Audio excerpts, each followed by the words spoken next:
நீலகிரி மாவட்டம் உதகை நகராட்சிக்குட்பட்ட 36வது வார்டு பகுதியில் வசிக்கும் அப்பாஸ் என்பவர் ஆடுகள் வளர்ப்பதே தனது பிரதான தொழிலாக செய்து வருகிறார்.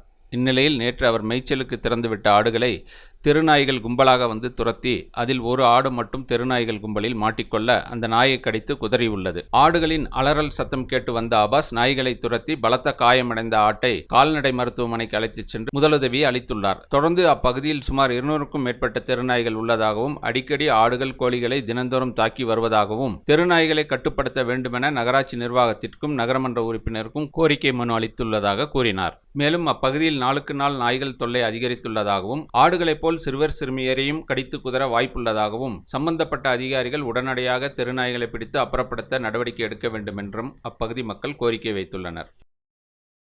தி பிக் ஷாப் வீட்டு உபயோகப் பொருட்கள், எலக்ட்ரானிக் பொருட்கள், மொபைல் போன்கள், பர்னிச்சர்கள் என அனைத்தும் ஒரே கூரையின் கீழ் கிடைக்கும். பஜாஜ் ஃபைனான்ஸ் வசதி உண்டு. A shop where your shopping never ends. பேர் அப்பாஸ். எனக்கு தெரிஞ்சு எங்கள் அப்பா ஒரு 35 வருஷமாக ஆடு மாடு வச்சு வளர்த்துருந்தார். எல்லாருக்கும் தெரியும், இந்த ஊரில் 40-60 ஆடு இருக்கும், செம்மறியாடு வெள்ளாடும். ஒரு 5 மாடு வச்சு பண்ணிகிட்டு இருந்தார். இடையில அந்த சிறுத்தையெல்லாம் வரவும் மாடு 2 மாடு அடிச்சிடுச்சு. அதோட மாடு விற்கல. நம்ம இந்த 6 மாதமாக மாடெல்லாம் கொடுத்துட்டோம். ஆடு மட்டும் 35 ஆடு வச்சுருந்தோம். இன்றைக்கி எண்ணிக்கையில் பார்த்திங்கன்னா ஒரு 11 ஆடு தான் இருக்குது. இந்த 1.5 மாதத்தில் 11 ஆடு நாயே பிடிச்சிருச்சு. ஒரு ஆடு சிறுத்தையும் 10 ஆடு நாயும் பிடிச்சிருச்சு.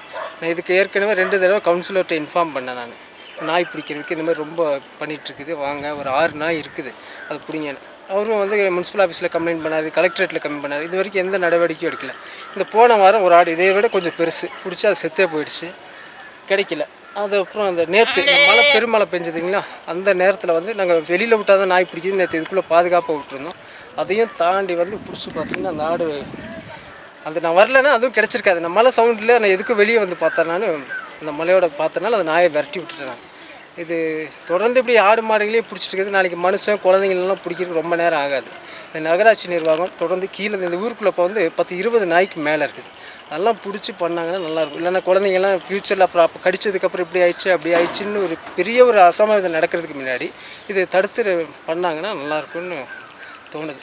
இதோட 11வது ஆடு பேர். நாங்கள் விவசாயிங்க வேறு யார்கிட்ட போய் என்னவும் பண்ண முடியாது. அந்த நாய் வச்சுருக்கவங்கள்ட்ட போனாலும் சண்டை போட்டாலும் அவங்க கேட்க மாட்டேங்கிறாங்க. இதுக்கு ஒரு நடவடிக்கை எடுத்து தீர்வு கண்டு கொடுத்தாங்கனாக்கா மிகப்பெரிய ஒரு உதவியாக இருக்கும். ராகம் டிவி யூடியூப் பக்கத்தை சப்ஸ்கிரைப் செய்யுங்கள்.